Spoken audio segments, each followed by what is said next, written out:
تاغوت از رضوان علی سومرو۔ آج جب بھی میں ان روح فرسا اور لرزہ ہیر واقعات کا تصور کرتا ہوں تو خوف کی ایک سرد لہر میرے اندر دوڑ جاتی ہے۔ میرے خدایا، کس قدر بھیانک اور خوفناک واقعات تھے وہ جو میری جیتی جاگتی زندگی میں پیش آئے۔ یہ سارے واقعات خوفناک اور ناقابل یقین حد تک تحیر انگیز تھے۔ کہا جاتا ہے دنیا میں پہلا قتل بھی کسی عورت کی وجہ سے ہوا تھا اور دنیا کا آخری قتل بھی کسی عورت کی وجہ سے ہوگا۔ تاریخ گواہ ہے کہ دنیا کے کسی بھی بڑے فساد اور جھگڑے کی ذمہ دار عورت ہی ہے۔ میری زندگی کی یہ پراسرار اور حیرت انگیز داستان جس کی بنیاد ایک عورت ہے، جس کی جفاؤں کی وجہ میری یہ داستان جو کہ حیرت انگیز واقعات پر مبنی ہے، ظہور پذیر ہوئی۔ میرا نام امجد بیگ ہے۔ میرا تعلق ایک باعزت گھرانے سے ہے۔ والدین کا انتقال ہو چکا ہے۔ چونکہ میں ان کی اکلوتی اولاد تھا، اس لیے ان کی موت کے بعد میں اکیلا پڑ گیا۔ لیکن میرے والدین نے مرنے سے پہلے میرے ساتھ اتنی مہربانی ضرور کی، مجھے تعلیمی حوالے سے اس قابل بنا گئی کہ میں اچھی نوکری حاصل کر سکوں۔ چنانچہ مجھے نوکری کے لیے زیادہ تجدید نہیں کرنی پڑی تھی۔ نوکری فوراً ہی مل گئی اور میری انکم بھی اچھی تھی۔ چونکہ میں اکیلا تھا اس لیے میں اچھا پہنتا اور اچھا کھاتا، اپنی ساری انکم اپنی ذات پر ہی خرچ کرتا تھا۔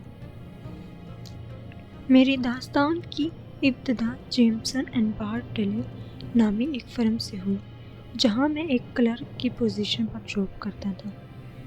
سارا دن کمپیوٹر پر ہی انگلیاں گھسنے کی تنخواہ مجھے ملا کرتی تھی۔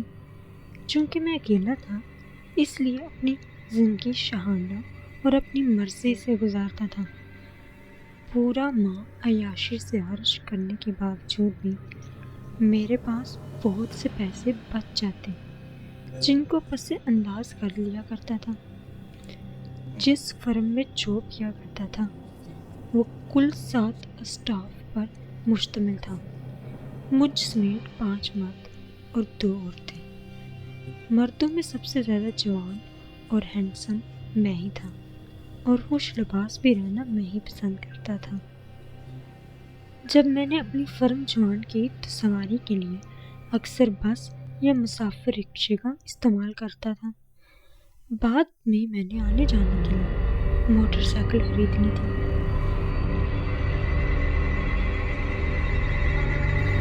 فرم میں جو خاتون تھیں ان میں سے پہلے کا نام انجیلا تھا، جو کہ 40 کی مدعر عمر کرسچن خاتون تھی۔ انجیلا کی شادی کو 4 سال ہی ہوئے تھے جس کے شوہر کا انتقال ہو گیا۔ اس کے بعد انجیلا اپنے شوہر سے اس قدر محبت کرتی تھی کہ اس نے دوبارہ شادی نہیں کی۔ آفس میں ایک بوڑھے جیکب بھی تھے جس نے انجیلا کو مذہب اور ملت کا واسطہ دے کر شادی کے لیے قائل کرنا چاہا، مگر اس نے شادی نہ کرنے کی قسم کھا رکھی تھی۔ بوڑھا جیکب اپنا دل اپنے ہتھیلے میں رکھ کر خاموشی سے پیچھے ہٹ گیا۔ دوسری خاتون ایک لڑکی تھی جس کا نام نائلہ تھا۔ نائلہ بہت حسین اور طرح دار تھی، لیکن وہ بہت زیادہ فیشنیبل اور ماڈرن تھی۔ اس کو دیکھ کر دفتر کے سارے اسٹاف اپنے سامنے عشق کو تمام اوزار اپنے دل سے باہر نکال رہے تھے۔ ہر ایک کی کوشش یہی تھی کہ کسی بھی نائلہ کو متاثر کیا جا سکے۔ میں اس دن حسب معمول صبح کے وقت ہوٹل پر ناشتہ کرنے کے بعد بس اسٹاپ پر آ گیا۔ صبح کے 8:30 بج چکے تھے۔ آفس ہمیشہ 10 بجے لگتا تھا، اس لیے میں آرام سے ناشتہ کر کے صبح 8:30 بجے بس اسٹاپ پر آ جاتا تھا، اور میری کوشش ہوتی کہ میں ہمیشہ کھڑکی والی نشست کا انتخاب کروں تاکہ آرام سے بس میں سو سکوں۔ چنانچہ میں یہی کیا کہ کھڑکی والی سیٹ پکڑی اور سیٹ کی پشت سے سر ٹکایا اور آنکھیں بند کر. جو سیٹ میں نے بس میں پکڑی تھی وہ بالکل ہی خالی تھی. باقی بس میں زیادہ تر خالی تھی.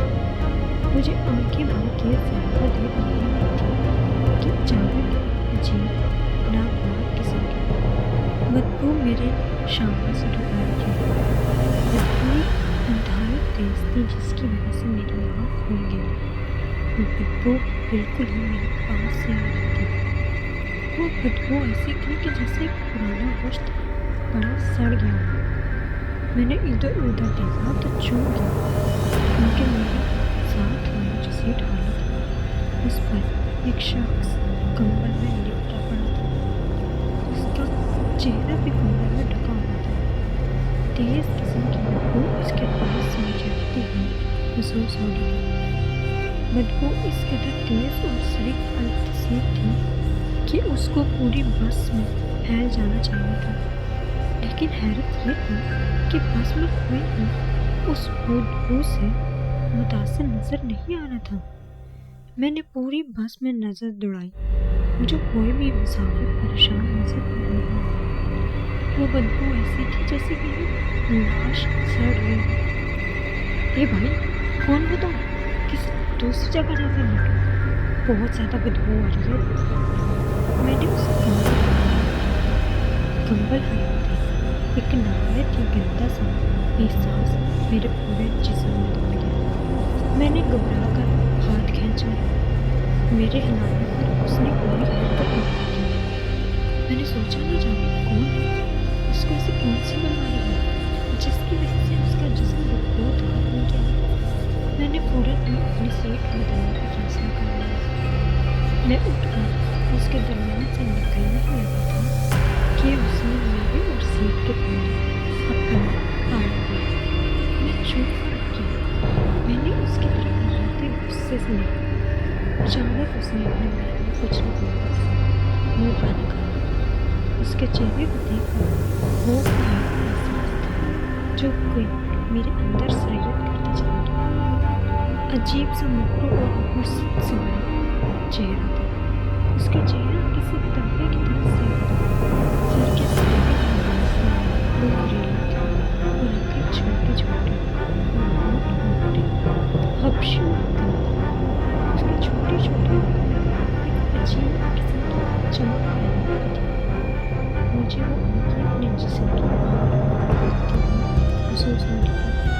نہ جانے کیوں اس کا چہرہ دیکھ کر مجھے یہ محسوس ہوتا تھا کہ یہ کسی زندہ انسان کا چہرہ ہے.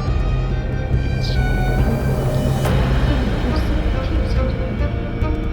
کون ہو تم؟ میں نے صاف لفظوں میں پوچھا. اپنے لہجے کا بدلا پن مجھے صاف محسوس ہوا. نہ جانوں کیوں جب میں اندر کپکپی سی دوڑتی ہوئی محسوس ہوئی. خوف کا احساس میں نے اپنے اندر دوڑتے ہوئے محسوس کیا. وہ مجھے مزاحیہ خیز محسوس ہو رہی تھی. دفتر میں مجھے دیکھ کر کہہ کر اس طرح کے اس کے بولنے پر مجھے 100% یقین ہو گیا کہ وہ پاگل ہے. میں نے جانوں کے لیے زور لگایا لیکن شاید اس میں مجھ سے زیادہ دم تھا.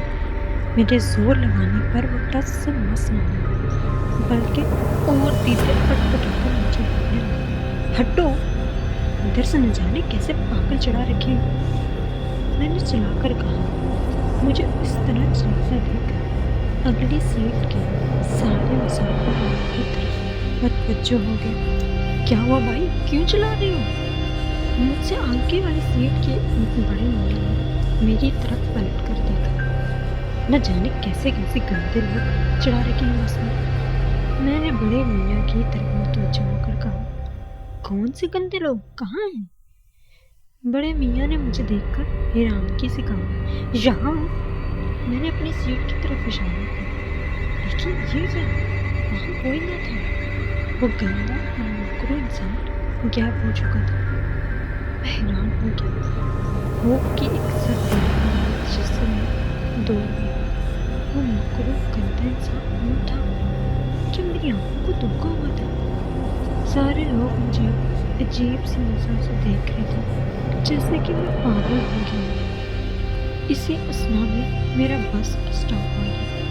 میں فوراً ہی بس سے اتر گیا۔ میرا ذہن مستقل یہی سوچ رہا تھا کہ وہ پرسرار اور بدبودار انسان کون تھا، اس سے کیا چاہتا تھا۔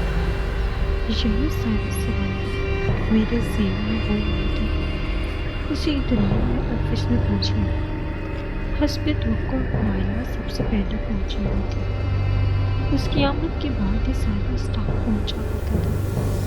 میں نے دیکھا کہ وہ سیٹ پر بیٹھی پاکٹ میرر سے اپنا میک اپ درست کرنے میں مصروف تھی۔ اس نے مجھ پر اچپٹی سی نظر ڈالی اور واپس اپنے کام میں مصروف ہو گئی۔ میں بھی اپنی سیٹ وغیرہ کو صاف کر کے کمپیوٹر کھول کر بیٹھ گیا۔ کل کا ضروری کام آج پورا کرنا تھا اور کل جو میٹنگ تھی اس کے ڈاکومنٹس بھی تیار کر کے سبمٹ کرنا تھا۔ اچانک میری نظر نائلہ پر پڑی اور پھر اس کو دیکھتا رہ گیا۔ نائلہ اور مجھے ساتھ کام کرتے ہوئے 6 ماہ ہو گئے۔ ان 6 ماہ میں پہلی بار نائلہ کو دیکھنے کا میرا ذائقہ تبدیل ہوا۔ وہ اتنی حسین اور خوبصورت نظر آ رہی تھی۔ وہ پہلے مجھے اتنی خوبصورت نظر نہیں آئی تھی۔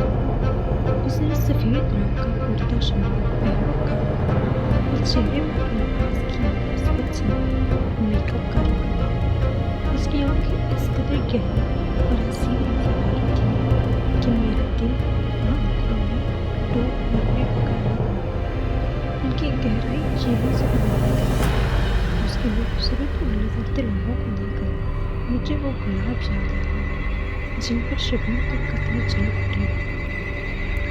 بس محبت کا احساس میرے دل میں جا گزری ہو گیا۔ آج پورا دن مجھ سے کام ہی نہ ہوا، بس میں اسی کو دیکھتے رہا۔ میری موہیت کو اس نے بھی محسوس کیا تھا جس پر وہ مسکراتی تھی۔ شام کو چھٹی کے بعد ہم سب گھر کے لیے نکل گئے۔ موسم خوشگوار تھا، دھوپ نکلی ہوئی تھی لیکن اس میں گرمی کا احساس کم تھا۔ نائلہ بھی بس اسٹاپ پر کھڑی تھی اور میں بھی۔ اچانک سب سے پہلے میری بس آئی اور میں نے اپنی بس کو جانے دیا۔ چونکہ نائلہ کی بھی بس نہیں آئی تھی، اسٹاپ پر اور لوگ بھی تھے لیکن مرکز نگاہ نائلہ تھی۔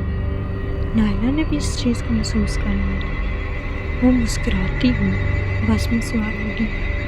اس کے اس طرح مسکرانے سے ایک بات تو ثابت ہو گئی کہ وہ مجھے ناپسند نہیں کرتی ہے۔ ہو سکتا تھا کہ اس نے میری نظروں اور دل کے پیام کو سمجھ لیا ہو۔ میں انہی سوچوں میں ہوں تھا کہ اچانک میں نے بس کو اپنی طرف آتے دیکھا۔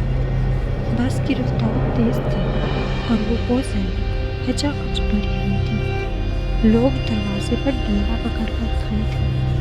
میں نے فوراً ہی بس کی سمت دوڑ لگا دی۔ بس رکی، میرے ساتھ اور بھی لوگ آ گئے۔ جیسے ہی میں نے بس کا ڈنڈا پکڑا، کسی نے میرا بازو پکڑ کر اپنی سمت کھینچا۔ جیسے ہی اس نے مجھے کھینچا، میں فوراً ہی گر پڑا۔